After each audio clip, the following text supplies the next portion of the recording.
Hello friends, welcome to my channel Simple Gardening. Hope all is well. Today in this video, let's see how to grow thorn or else spine brinjal, also called as thorn eggplant in pots. Start from the seed till harvest. And let us talk about different parameters like seed start, what potting soil we have to use, basal application of organic fertilizer, transplantation, pruning, fertilizer application, watering schedule, pest control, and harvesting.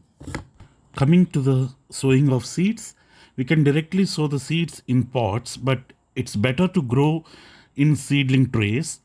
And the seed starter here I used is free of soil and is a combination of coco peat, perlite, and compost, and this mix is sterile. Before sowing, you have to moisten the seed starter so that there will be no disturbance of seed once we sow into the trays. For each cell in the tray, you can sow around 2 seeds. And remember, the depth of the sowing should not be more deeper than twice the size of the seed. So once sowing is completed, cover the seed with potting mix and water it gently. Always remember, you have to moisten the soil twice a day, morning once and evening once, till the saplings are ready for transplantation. Here, my seedlings are ready to be planted, and I'll be planting the seedlings in a 12-inch diameter pot that is very much sufficient to grow eggplants or else brinjal plant. And you can transplant one seedling per 12-inch diameter. And the potting mix I used here is a combination of coco peat, red soil, compost, and rice husk. And I am adding 50 grams of homemade organic fertilizer, which helps as a boost in improving the growth of the seedling into flowering. So make a small pit planting hole in the pot and add this organic fertilizer, mix it well, and just then transplant the sapling into it and just wait for it to grow. A general advice is once the seeds are germinated and attains true leaves, then you can add some liquid fertilizer like seaweed solution or fish fertilizer for the trays for the newly germinated seedlings once every 10 days. The seedlings will be ready to transplant within 30 to 40 days. Of course, it depends upon the environmental temperatures also. If the temperatures are cool, the growth will be a bit faster. Here I have planted 2 saplings as I have sown 2 seeds per cell. So you can just trim off the thin seedling and you can just you can sustain the healthy seedling in the pot. Soon after transplantation, we need to moisten the potting soil very well, irrigate the sapling with water. And within 25 days, you can see the sapling has grown into a very healthy looking eggplant. And you can see here, even it's starting to flower. After 25 to 30 days after planting, you can see there will be some sort of suckers growth. So those are not recommended. You need to pinch them off. So the food will be directed into the leaves and the main stem. And in this pot, I have left 2 seedlings. I want to just see how the plants will grow under a companionship. And there is no major change in the size of the plant, and it's growing healthy when compared with a single plant in a pot. And you can see even this plant has started to form some new buds. Now let's see the fertilizer application details. While I was planting the sapling, I had added some organic fertilizer in the planting hole, and that fertilizer had fed the plant for almost a month. And since eggplants are heavy feeders, you need to apply any type of fertilizer once in every 20 days from the commencement of flowering. It's better to use a balanced fertilizer. Here, I had used a combination of blood meal, which is rich in nitrogen, and bone meal, which is rich in phosphorus, and a little bit of organic potash, and it's a balanced nutrition. And I have used around 1 tablespoon, which is around 15 grams to 20 grams for a 12-inch diameter pot.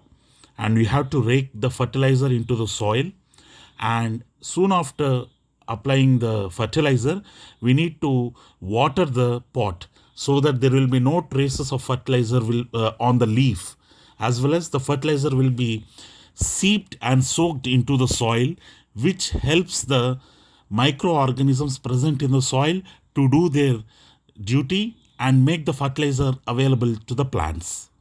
Within a week after fertilizer application, the plant is showing a good development with lots of flowers, and it has absorbed the nutrients from the fertilizer which we had applied. There is new shoot growth as well as flower growth. Brinjal plant is usually a self-pollinated plant, but cross-pollination also takes place. Speaking about the most important aspect is about watering.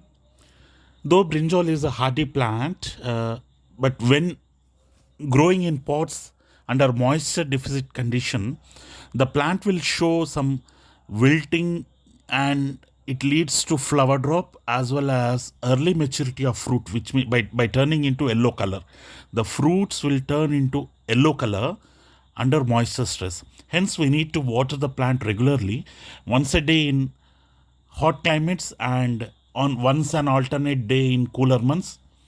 And the best way to water is when the top 2 inches of potting soil feels dry, then we need to water the plant.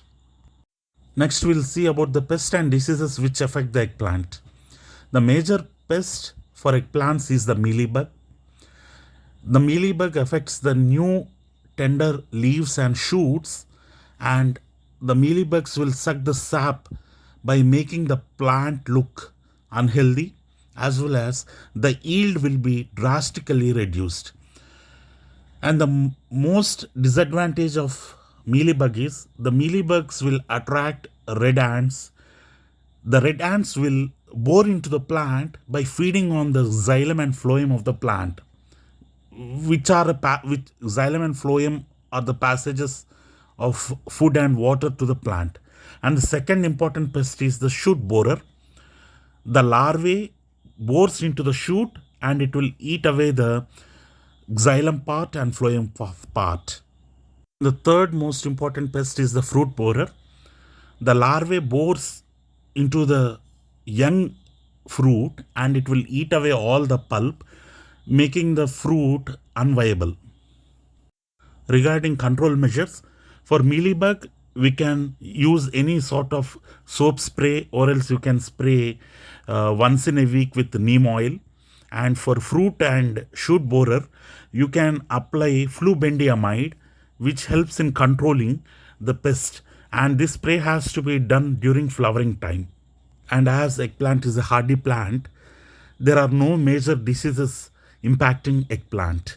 So only the problem is with pest but not diseases. Coming to the harvest, the fruits will be formed within 2 months after plantation, and you can see here very beautiful shiny purple colored thorn eggplant, and these are the most delicious eggplant when compared with other varieties. And once you harvest, we need to apply fertilizer and irrigate the plant so that we will be getting more and more harvest. And since eggplant is a perennial plant, you can harvest it for almost 2 to 3 years. So friends, it's very easy to grow eggplant in either pots or else in ground, and you can enjoy a bountiful harvest. So friends, that's it for today. And if you are happy with the video, please do like, share and subscribe to my channel Simple Gardening. Thanks for watching. Have a nice day.